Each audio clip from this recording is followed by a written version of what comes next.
Guys पहिला यो post पढौँ अनि यसको फन्नी कमेन्ट पढ्ने है त। सिंगल रूम अभाइलेबल 9001D बाग बजार पुल नजिक जो पनि 4-5 जना बस्न मिल्छ। 9000 तपाईले दिने कि मैले? सुँगुर पाल्न मिल्छ यो रुममा? Good question, you are a good question.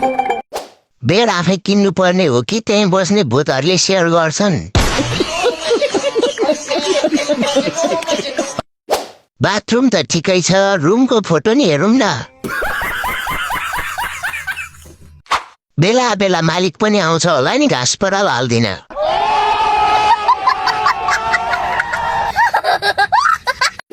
गाई मात्र लिएर आऊ कि बाख्राहरूको लागि पनि ठाउँ खाली छ सर? अनि भित्र बाहिर गर्न ढोका नि छ कि त्यही झालबाटै हो?